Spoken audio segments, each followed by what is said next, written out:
오늘은 여러분과 함께 십자가의 능력에 대해서 함께 말씀 나누기를 원합니다. 먼저 본문 말씀 로마서 7장의 말씀입니다. 7장 1절부터의 말씀을 제가 읽겠습니다.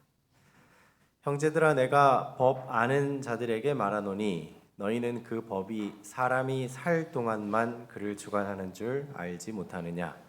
남편 있는 여인이 그 남편 생전에는 법으로 그에게 매인 바 되나 만일 그 남편이 죽으면 남편의 법에서 벗어나느니라. 그러므로 만일 그 남편 생전에 다른 남자에게 가면 음녀라. 그러나 만일 남편이 죽으면 그 법에서 자유롭게 되나니 다른 남자에게 갈지라도 음녀가 되지 아니하느니라. 그러므로 내 형제들아, 너희도 그리스도의 몸으로 말미암아 율법에 대하여 죽임을 당하였으니 이는 다르니 곧 죽은 자 가운데서 살아나신 이에게 가서 우리가 하나님을 위하여 열매 맺게 하려 함이라.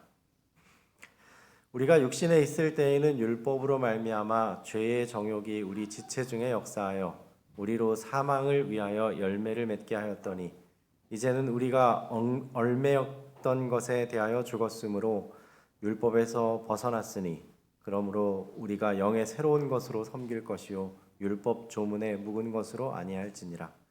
그런즉 우리가 무슨 말을 하디요? 율법이 죄냐? 그럴 수 없느니라. 율법으로 말미암지 않고는 내가 죄를 알지 못하였으니 곧 율법이 탐내지 말라 하지 아니하였더라면 내가 탐심을 알지 못하였으리라. 그러나 죄가 기회를 타서 계명으로 말미암아 내 속에서 온갖 탐심을 이루었나니 이는 율법이 없으면 죄가 죽은 것임이니라. 전에 율법을 깨닫지 못했을 때에는 내가 살았더니 계명의 이름에 죄는 살아나고 나는 죽었도다. 생명에 이르게 할 그 계명이 내게 대하여 도리어 사망에 이르게 하는 것이 되었도다. 죄가 기회를 타서 계명으로 말미암아 나를 속이고 그것으로 나를 죽였는지라. 이로보건대 율법은 거룩하고 계명도 거룩하고 의로우며 선하도다. 아멘. 오늘은 본문 말씀 로마서 7장 1절로 12절의 말씀으로 십자가의 능력이라는 제목의 말씀을 드립니다. 먼저는 예수님께서 십자가를 통하여 이루고자 하신 일이 무엇이었는지 먼저 살피고요. 그 다음에 십자가에 달려 돌아가신 예수님에 대해서 살피는 시간 갖기를 원합니다. 오늘 본문 예화는 성경에 나오는 불륜에 대한 이야기입니다. 제가 요즘 드라마에도 불륜이 많이 나오는 것 같은데 한번 이야기 들려드리도록 하겠습니다. 여기 어떤 여인이 결혼을 했습니다. 그런데 누구하고 결혼을 했냐면 외모도 완벽하고 모든 하는 일도 완전하고 완벽하고 그리고 모든 것이 세세하고 정말 깔끔한 정말 100% 신랑감 좋은 남자, 그런 남자와 결혼을 했습니다. 그런데 이 여인은 이 남편과 사는 것이 무척 괴롭습니다. 왜냐하면 이 남편이 완벽하고 완전한데 동정이라는 것이 없습니다. 그런데 두 번째 이 남편은 동정만도 못할 뿐만 아니라 명령만 하고 도와주지도 않습니다. 아내에게 늘 말합니다. 착하게 살아라, 완전하게 살아라. 그러나 전혀 이 남편은 아내에게 어떻게 해야 하는지 도와주지 않습니다. 예를 들면 이렇습니다. 아내가 설거지를 하다가 접시를 깼습니다. 그럼 남편이 말합니다. 접시 깨지 마세요. 아내가 긴장해서 계속 접시를 깹니다. 그럴 때마다 남편은 말합니다. 접시 깨지 마세요. 그런데 이 여인이 다른 남자를 알게 됐습니다. 근데 이 남자는 친절하고 여인을 동정해주고 접시를 깰 때마다 달려와서 괜찮아요? 어디 다친 데는 없어요? 물어봐주고 식사를 준비할 때 또 식사 준비도 같이 해줍니다. 이러면 안 되지만 여인의 마음이 점점 누구에게 끌릴까요? 이 두 번째 남자에게 끌리겠지요. 그래서 이 여인이 말했습니다. 내 남편하고 저는 더 이상 살 수가 없습니다. 그래서 저는 당신과 결혼하고 싶은데 라고 말합니다. 그랬더니 그 두 번째 남편이 뭐라고 했을까요? 이혼할 수 있는 법이 성경에는 없는데 한 가지 법이 있어요. 그게 무슨 법일까요? 맞아요. 남편이 죽으면 자유롭게 됩니다. 근데 문제는 이 남편은 죽을 수도 없는 남편입니다. 영원히 사는 남편이고 완전한 남편이죠. 그래서 이 여인이 말했습니다. 그럼 내가 어떻게 하면 당신과 살 수 있겠습니까? 그랬더니 두 번째 그 남자가 말합니다. 당신이 죽으면 됩니다. 그랬더니 이 여인이 말하죠. 제가 죽으면 무슨 소용이에요? 그랬더니 두 번째 남자가 말하죠. 나하고 같이 죽으면 됩니다. 그리고 나하고 같이 살아나서 새 생명 가운데 살게 되면 그 전 남편으로부터 자유로워질 수 있습니다라는 이야기입니다. 여러분 완전 불륜이지요? 전 남편은 누굴까요? 남편은 누구라고 생각하십니까? 율법입니다. 우리를 얽매고 있는 율법입니다. 두 번째 남자는 누굴까요? 예수님입니다. 예수님이 말하길 율법에 평생 매어 사는 너희는 누구와 함께 죽어야 된다고 얘기하죠? 나와 함께 죽고 나와 함께 살아서 새 생명 가운데 살아야만 율법으로부터 자유로워질 수 있다라고 이야기하고 있습니다. 그렇다면 오늘 본문 한 구절 한 구절을 짚어보면서 이 새로운 남자 예수 그리스도와 우리 자신이 십자가의 죽음으로 어떤 역사가 일어나게 되는지 살펴보도록 하겠습니다. 여러분 먼저 질문을 좀 드리기 원합니다. 율법이 십자가에 못 박혀 없어진 걸까요? 아니면 우리가 십자가에 못 박혀서 우리가 죽게 된 걸까요? 우리입니다. 4절에 답이 적혀 있습니다. 그러므로 내 형제들아 너희도 그리스도의 몸으로 말미암아 율법에 대하여 죽임을 당하였으니 이는 다르니 곧 죽은 자 가운데서 살아나신 이에게 가서 우리가 하나님을 위하여 열매를 맺게 하려 함이라. 5절에 우리가 육신에 있을 때에는 율법으로 말미암아 죄의 정욕이 우리 지체 중에 역사하여 우리로 사망을 위하여 열매를 맺게 하였더니라고 말합니다. 여러분 우리는 정말 죄의 정욕이 우리를 끌어당길까요? 아니면 우리는 정말 죄로부터 자유로운 사람일까요? 끌어당기는 게 맞는 것 같습니다. 왜냐하면 제가 삼육대학교 신학대학원을 졸업하고 그때 목회 경쟁률이 21대 1이었습니다. 그래서 그때 이 학회장님이 조용히 목회는 그만하고 다른 진로를 알아보는 게 어떤가 이렇게 말씀해 주셔서 삼육대학교 정직원으로 신청을 했습니다. 그랬더니 A급 조교로 먼저 일을 하고 1년 후에 정직원이 되는 조건으로 채용이 됐던 적이 있었죠. 근데 그때 마침 취업률 문제가 생기면서 바로 채용되자마자 실직했던 경험이 있습니다. 그래서 아무 일도 없이 정말 아무 하는 일 없이 반년을 보낸 적이 있는데요. 그때 저는 많은 계획을 세웠습니다. 이것도 공부하고 이런 것도 해보고 이런 계획들도 세우고 목회에 대한 새로운 꿈도 해야겠다. 근데 6개월 동안 제 삶이 어땠을까요? 네, 정말 여러분 상상하신 그대로입니다. 나태함과 늦잠도 자고 정말 신학생이면 이 정도는 하지 말아야 하는데 라고 생각은 하지만 해볼 걸 다 해봤습니다. 여러분 이게 우리가 가진 본성이 아닌가 싶습니다. 율법이 우리의 마음에 정욕이 죄의 정욕이 우리를 끌어당기고 있는 저의 모습을 보게 됩니다. 그런데 6절은 말합니다. 우리는 얽매였던 것에 대하여 죽었으므로 율법에서 벗어났으니. 여러분 우리는 율법을 지킬 때 율법을 지키는 이유가 무엇입니까? 두려움 때문이죠. 예를 들면 신호등이 있고 또 차 속도도 있고 또 유턴해야 되는 자리도 있어요. 근데 왜 아무 데서나 유턴하지 않고 속도를 지키고 또 신호등이 있는 데서만 건널까요? 네, 벌금, 형벌이 있기 때문이죠. 두려움 때문에 우리는 율법을 지킵니다. 그런데 하나님의 율법도 우리는 두려움 때문에 지킵니다. 그런데 율법의 본질은 예수님께서 공개하신 율법의 본질은 사랑입니다. 만약 사랑의 율법이 우리를 지배하게 된다면 우리는 무엇을 하라고 강조하지 않는 삶을 살게 될 것입니다. 처음 남편 율법의 역할처럼 우리가 넘어질 때마다 율법은 와서 말합니다. 너 왜 넘어졌어? 이런 실수를 했네? 잘못했어라고 정죄하죠. 그러나 예수님께서는 이렇게 하십니다. 손을 내미시고 넘어졌구나. 나와 함께 일어나서 다시 걸어가자. 이렇게 말씀하십니다. 이것이 은혜 아래에서의 삶입니다. 더 이상 율법이 우리의 마음에 우리를 정죄하지 않습니다. 그런 의미로서 우리는 율법에서 벗어났다라고 바울 선생님은 이야기하고 있습니다. 그런데 우리는 종종 마음에 정죄가 찾아오는 것을 느끼게 됩니다. 그거밖에 안 돼? 또 실수했네? 죄인이네? 그럴 때마다 우리는 이렇게 하겠습니다. 나의 남편은 율법이 아니라 예수 그리스도시다. 그리고 그분이 율법 아래에서 나를 구원했다라고 외쳐야겠습니다. 율법 아래에 있을 때에는 여러 가지 조항들이 있었습니다. 그래서 이스라엘 사람들은 엄청나게 많은 규칙들을 정하고 그걸 지키려고 노력하죠.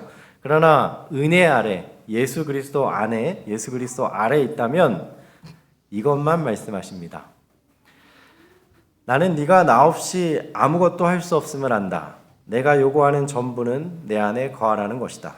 그리고 내가 너희 안에 있지 않으면 너희가 아무것도 할 수 없단다. 너희가 내 안에 거하기만 하면 너희는 분명히 많은 열매들, 선한 행실과 같은 열매들을 맺히게 될 것인데 하늘 아버지께서는 바로 이 열매들을 기쁘게 받으신단다. 예수님께서 원하시는 건 한 가지입니다. 나를 떠나서 너는 아무것도 할 수 없다. 나와 함께 하자라는 말씀입니다. 바울은 율법의 역할에 대해서 7절에 말하기를 율법의 역할은 죄를 깨닫게 해주는 것이라고 말했습니다. 여기서 율법은 8절 말씀을 보니까 바울이 참 특별한 계명을 사용하고 있는데요. 그것은 탐내지 말라는 계명을 제시하고 있습니다. 여러분, 이것은 탐심이라는 것은 행동과 상관이 없습니다. 율법을 지킬 때 내가 안식일을 잘 지켰고 내가 살인하지 않았고 간음하지 않았고 또 하나님께 충성하고 예배도 드리고 다 잘했습니다. 그런데 이 탐심이라는 것은 행동과 상관이 없습니다. 여러분, 탐심이 어떤 거죠? 지나가다가 멋진 차가 있습니다. 어떤 생각이 드십니까? 갖고 싶다 생각이 드시죠? 탐심입니다. 갖고 싶다, 나도 입고 싶다, 맛있는 거 먹고 싶다. 여러분, 우리가 탐심으로부터 자유로울 수 있을까요? 없을까요? 여기서 바울 선생님이 말하는 것은 율법이 정죄하고 율법은 정죄의 역할을 하지만 우리가 지킬 수 있다는 생각을 버리라는 뜻입니다. 탐심, 율법은 행동에 있는 것이 아니라 마음 속에 있는 것이라는 거죠. 마음 속에 있는 것은 누구보다 나 자신이 잘 알고 있습니다. 율법을 통해 나 자신이 얼마나 죄악적인가라는 것을 깨닫게 되는 것입니다. 저는 제가 남을 판단하는 죄인이라는 걸 아주 어릴 때 깨달았습니다. 중학교 2학년 때 이제 전원학교로 옮기고 그곳을 다니게 됐었는데 하영판 장로님하고 예언의 신을 읽다 보니까 아침은 풍성하고 건강하게 먹고 저녁은 되도록이면 간단하게 먹어라 이런 말씀이 있고 마침 또 건강 전도회를 하면서 강사 목사님이 그 말씀을 여러 번 되풀이 하셨어요. 그래서 제가 전원학교에 이렇게 식사 나오는 걸 보면 아침은 식은 밥, 저녁에 했던 식은 밥에 뭐 남은 반찬, 뭐 김치 같은 거 먹고 저녁 식사는 아주 푸짐하게 나옵니다. 그래서 제가 장로님 사모님께 얘기했죠. 김 선생님, 아침을 좀 풍성하게 해주시고 저녁은 간단하게 드시면 좋겠습니다. 강사 목사님도 얘기하셨고 예언의 신도 그렇게 얘기하잖아요. 제가 좀 정지하듯이 얘기했죠. 그랬더니 김 선생님이 하는 말씀이 제다가 그럼 네가 밥해라. 네. 여러분, 전 이 이야기를 듣고 제가 죄인이라는 걸 깨달았습니다. 정작 저는 밥할지도 모르면서 밥을 이렇게 해라 저렇게 해라 명령만 하고 있는 저 자신을 발견한 거죠. 얼마나 제 마음이 제가 죄악적인지를 발견했던 경험이 있었습니다. 전에 율법을 깨닫지 못할 때에는 내가 살았더니 계명의 이름에 죄는 살아나고 나는 죽었도다. 생명에 이르게 할 그 계명이 내게 대하여 도리어 사망에 이르게 하는 것이 되었도다. 죄가 기회를 타서 계명으로 말미암아 나를 속이고 그것으로 나를 죽였는지라. 이로보건대 율법은 거룩하고 계명도 거룩하고 의로우며 선하도다. 바울이 여기서 말하는 것은 율법을 깨닫지 못했다라고 말하는 것은 바울이 율법을 몰랐다라는 뜻이 아닙니다. 왜냐하면 바울은 율법에 대해서 우리보다 더 잘 알고 있는 신학자였기 때문입니다. 그는 바리새인이었습니다. 그런데 그가 말하는 것은 율법의 참된 기능을 몰랐을 때라는 것입니다. 율법의 참된 기능은 내가 얼마나 죄된지를 드러내는 기능을 하는 것인데, 바울은 이전에 그 율법을 완전하게 지키고자 노력했던 때가 있었다는 것이죠.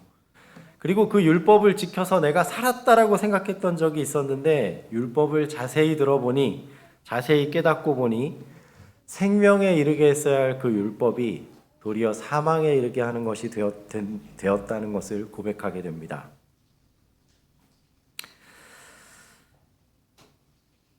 바울은 계명이 사람을 죽이는 것은 아니라고 분명히 말합니다. 11절에 죄가 기회를 타서 계명으로 말미암아 나를 속였다라고 말합니다. 여러분, 계명이 죄를 깨닫게는 하지만 그 계명이 나를 죽이는 것은 아닙니다. 바울이 확실히 말하는 것처럼 죄가 기회를 타서 계명으로 말미암아 나를 속인다라고 말했습니다. 고린도전서 15장 56절 57절에는 사망에 쏘는 것은 죄요, 죄의 권능은 율법이다라고 선언했습니다. 바울은 자기 스스로 율법을 지켜 생명을 얻을 수 있다라고 착각했을 때에는 착각하는 그 삶, 착각한 그것이 죄라고 말합니다. 죄가 율법을 지킬 만한 것으로 보이도록 자기를 속였다는 것이죠. 그래서 시내산에서 유대인들이 율법을 받았을 때, 십계명을 받았을 때 그들이 하나님께 완전히 순종하겠다라고 얘기했습니다. 왜냐하면 그들은 자기들의 상태를 알지 못했기 때문이죠. 사랑하는 성도 여러분, 우리는 예수 그리스도께서 오신 것을 압니다. 예수님은 우리가 할 수 없는 그것을 해 주시려고 오셨습니다. 우리는 율법 아래에 있는 것이 아니라 은혜 아래에 있다는 사실을 기억해야겠습니다. 율법의 본질과 그 의미를 깊이 깨달으면 우리는 자포자기할 수밖에 없습니다. 그러나 이제는 자포자기할 이유가 없습니다. 내 마음의 죄를 깨닫고 자포자기할 필요가 전혀 없습니다. 또 죄로 인해 속아서 오히려 반대로 내가 율법을 잘 지킨다라고 착각해왔다고, 착각하며 살았다고 부끄러워할 필요도 없습니다. 왜냐하면 이제 우리에게는 새 남편이신 예수 그리스도가 계시기 때문입니다. 이제 더 이상 율법은 우리를 정죄할 수 없습니다. 우리는 그리스도 안에서 나의 정과 욕심과 이기심을 다 못 박아 버리고 오직 율법의 정신, 사랑만을 나타내야 합니다. 사랑은 강요로 되는 것이 아니지요. 마음에서 우러나는 것입니다. 그리고 마음에서 우러난 사랑으로 인해 행한 그것에 큰 기쁨이 있을 것입니다. 이렇게 맺혀진 열매들, 성령의 열매들이 풍성해질 때 하나님께서는 참으로 기뻐하실 것입니다. 이런 열매들로 풍성한 중화동교회가 되기를 간절히 소망합니다. 우리가 전도회를 하면서 잎사귀를 붙이고 열매를 붙였던 기억이 있으시죠? 그와 같은 열매들, 하나님께 순종함으로 맺어지는 열매들, 사랑하기 때문에 맺어지는 열매들이 우리에게 넘치기를 간절히 소망합니다. 바울은 로마서 7장의 결론적인 말을 이렇게 선언합니다. 이로버건대 율법은 거룩하고 계명도 거룩하고 의로우며 선하도다. 이전에 율법을 깨닫지 못했을 때는 내가 의롭도다, 계명을 지킨 내가 의롭도다였는데 이제 율법을 깨닫고 나서는 율법은 거룩하고 계명도 거룩하고 의로우며 선하다라고 고백하게 됩니다. 이와 같은 고백이 저와 여러분의 고백이 되기를 간절히 소망합니다. 이제 십자가의 형벌에 대해서 한번 살펴보겠습니다. 먼저 십자가의 특징에 대해서 말씀드리자면 무언가를 걸친 것이 아니라 완전히 나체로 달렸다는 것이고, 두 번째는 녹슨 못으로 손과 발을 박았다는 것입니다. 그리고 모든 근육과 각 부분들이 고통을 받으며 천천히 죽는 고통스러운 죽음이 바로 십자가입니다. 그런데 시대의 소망은 예수님의 고통에 대해서 이렇게 묘사합니다. 고민이 너무 컸기 때문에 그분은 육체의 고통을 거의 느낄 수 없었다. 예수님께서는 십자가 전에 이렇게 기도하셨습니다. 아버지여, 할 수만 있으면 이 잔을 내게서 옮겨 주옵소서. 그때 예수님께서 기도하셨던 그 잔은 육체의 고통을 가하는 그 십자가가 아니었습니다. 예수님께서는 하나님, 제가 십자가를 못 지겠습니다. 이 십자가를 안 지면 안 되겠습니까? 라고 기도한 것이 아닙니다. 그분은 육체의 고통을 주는 십자가가 아니라 아버지 하나님의 진노를 가리킨 것이었습니다. 하나님의 진노의 잔을 제가 거절하면 안 되겠습니까? 라고 기도했던 것이죠. 재림교회의 근본이라 여겨지는 세천사의 기별의 핵심도 짐승의 표를 받으면, 그리고 아무 섞인 것이 없는 하나님의 진노의 잔을 받게 된다는 경고의 기별입니다. 누구나 경험하는 죽음, 70, 80, 90이 되면 잠드는 죽음을 진노라고 하지 않습니다. 그렇다면 예수님께서 십자가에서 그토록 두려워하셨던 그 잔이 무엇이며, 또 유대인들은 왜 그토록 예수님을 십자가에 못 박기 원했는지 살펴보기 원합니다. 먼저 십자가 형벌은 유대인의 형벌은 아닙니다. 모세가 명령한 그 어떤 사형 방법도 아니죠. 요한복음 19장에서는 예수님을 고소하는 유대인들의 마음에 만족을 주기 위해 빌라도가 채찍질하는 장면으로 시작합니다. 그리고 빌라도는 채찍질이 마친 후에 이렇게 말합니다. 보라, 이 사람이로다. 이 정도면 충분하지 아니하냐? 이 정도 채찍질하고 모욕했으니 이제 충분하지 아니한가? 라고 질문합니다. 그때 유대인들은 빌라도를 향하여 소리 지르기 시작합니다. 십자가에 못 박게 하소서, 십자가에 못 박게 하소서. 정치범이나 도망했다 잡힌 노예나 십자가에 박는 것이지 예수를 못 박을 순 없다라고 거절하자 유대인들이 소리 지르기 시작합니다. 우리에게 법이 있으니 그 법대로 하면 그가 당연히 죽을 것은 그가 자기를 하나님의 아들이라 함이니이다. 유대인들은 모세 오경의 법에 근거해서 그가 하나님의 아들 신성 모독의 죄를 행하였기 때문에 십자가에 못 박아야 한다라고 외치고 있습니다. 그러나 신성 모독의 죄는 레위기 24장 16절에 돌로 쳐서 죽이라고 했습니다. 요한복음 10장에서 예수님께서는 아버지와 나는 하나라고 이야기했고 유대인들은 그를 신성모독이라 여기고 돌을 들어 치려 했습니다. 그때 예수님께서는 조용히 그 자리를 빠져나가셨죠. 그런데 유대인들은 지금 왜 돌 들어 치지 않고 십자가에 못 박기를 원했을까요? 또 돌 들어 치면 예수님이 도망가실까 봐 그랬을까요? 예수님께서는 십자가에서도 그 돌을 피하셨던 것처럼 충분히 피하실 수 있었습니다. 그런데 유대인들이 예수님을 십자가에 못 박기 원했던 이유는 신명기 21장에 기록되어 있습니다. 나무에 달린 자는 하나님께 저주를 받았음이니라.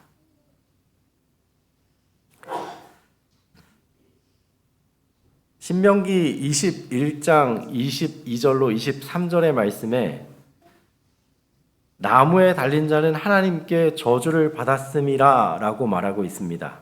그런데 신약의 편지서들에도 보면 나무와 십자가를 동일시하고 있는 모습을 보게 됩니다.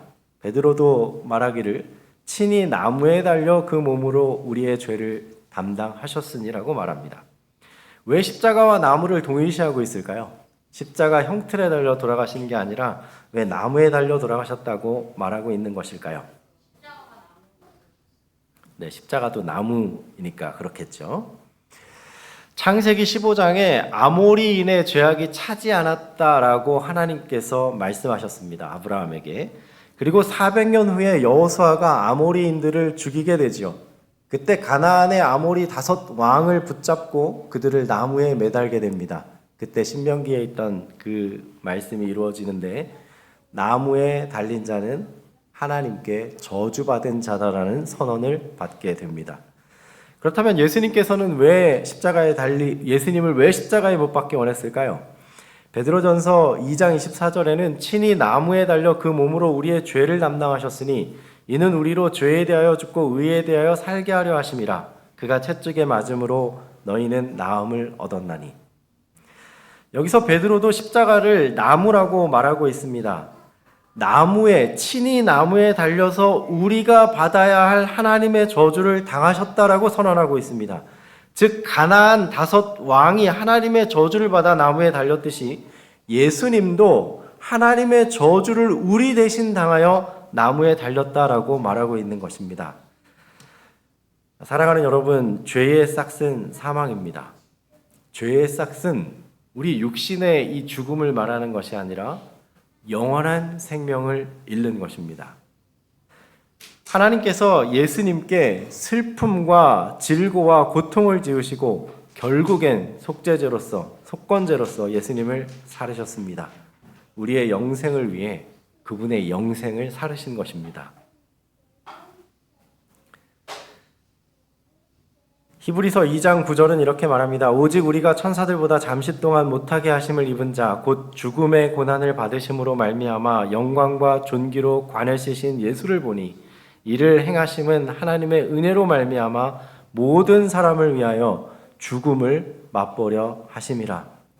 히브리서 2장 9절에 말하는 예수님께서 맛보신 죽음은 둘째 사망의 고통과 고뇌와 슬픔의 그 죽음을 당하신 것입니다. 영원한 죽음을 당하신 것이죠. 그리스도께서 우리를 위하여 저주를 받은 바 되사 율법의 저주에서 우리를 속량하셨으니 기록된 바 나무에 달린 자마다 저주 아래 있는 자라 하였음이라. 시대의 소망 753페이지 읽어드리겠습니다. 구주께서는 무덤의 문을 꿰뚫어 보실 수 없었다. 그분이 정복자로서 무덤에서 나오리라는 희망이 주어지지 않았고 아버지께서 그 희생을 간합하셨다는 말도 그분에게 들려오지 않았다.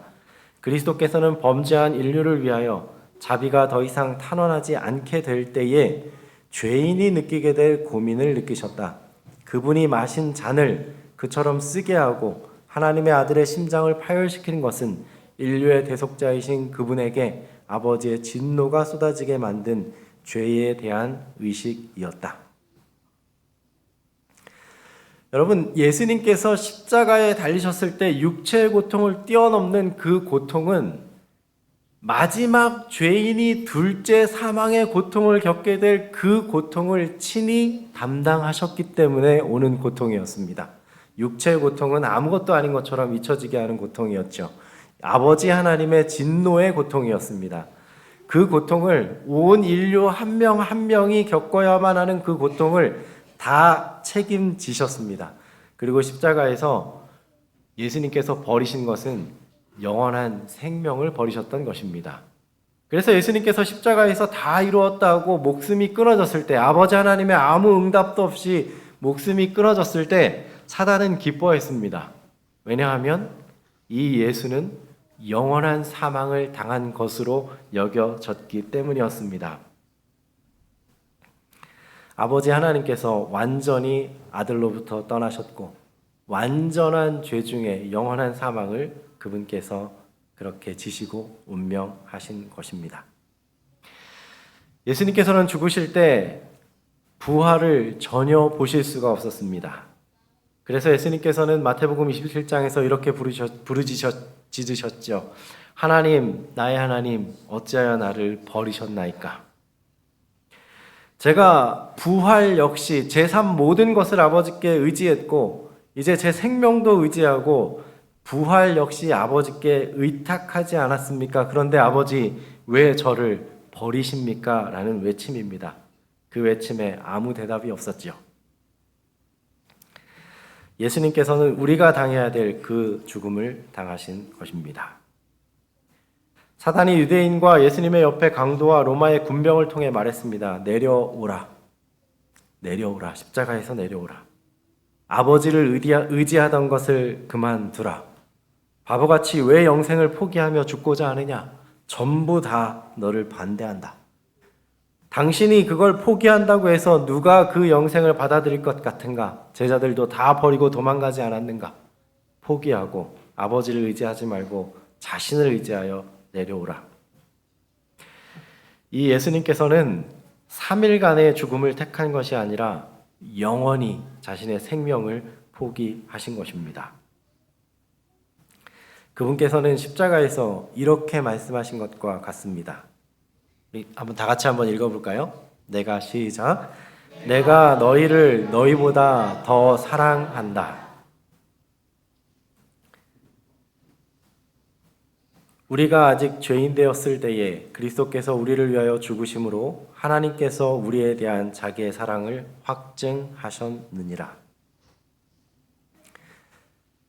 그리스도의 사랑이 우리를 강권하시는도다. 우리가 생각건대 한 사람이 모든 사람을 대신하여 죽었은즉 모든 사람이 죽은 것이라. 그가 모든 사람을 대신하여 죽으심은 살아있는 자들로 하여금 다시는 그들 자신을 위하여 살지 않고 오직 그들을 대신하여 죽었다가 다시 살아나신 이를 위하여 살게 하려 함이라. 사랑하는 여러분, 마지막 복음은, 땅끝까지 전해질 복음은 억지로 될 일이 아닙니다. 예수님 안에서 그분과 함께 죽고 그분과 함께 새로운 삶을 사는 생명을 가진 새 마음을 가지고 새로운 성령으로 새롭게 된 사람들이 강권함을 받아 감사한 마음에 충만하여 기별을 들고 나갈 때에 사업은 마쳐지게 될 것입니다. 어떠한 칭찬을 갈망하거나 하늘에서 받을 상급을 갈망하거나 혹은 두려움으로서가 아니라 모든 동기가 오직 그리스도의 사랑의 강권함을 받아서 이 사업은 이루어지게 될 것입니다. 자기 자신이 중심에 된다면 다 소용없는 일이 되겠죠. 다락방에서 칭찬과 명예를 위해 누가 1인장과 싸우던 제자들이 이제는 완전한 부족했던 그 제자들이 십자가 앞에서 모든 것을 제껴두고 성령이 임하신 후에 세상으로 나갔습니다. 여러분, 저희는 지난 전도회를 준비하면서 여러분의 마음에 정말 이웃을 사랑하는 마음으로 선물을 전달해주고 초청장에 메모를 해서 사람들에게 데려오게 하는 정말 사랑이 동기가 된 그런 일을 할 수 있도록 여러분께 기회를 드렸고 또 기도의 시간들을 함께 보냈습니다. 그래서 많은 영혼들이 또 거듭남을 얻게 되었고 또 그것을 통해 복음을 알게 된 사람도 있고 교회를 처음 오게 된 사람들도 있습니다. 우리 앞으로도 우리의 삶이 예수 그리스도의 사랑의 강권에 못 이겨서 이웃에게 예수님을 보여주고 또 우리 중화동교회 선교회 회장님과 또 임원들과 함께 선교에 힘쓰는 우리 중화동교회 모든 성도님이 되기를 간절히 소망합니다. 주님의 사랑의 강권함으로 주님의 일을 마치는 모든 성도님이 되기를 바라며 오늘 말씀을 줄이도록 하겠습니다.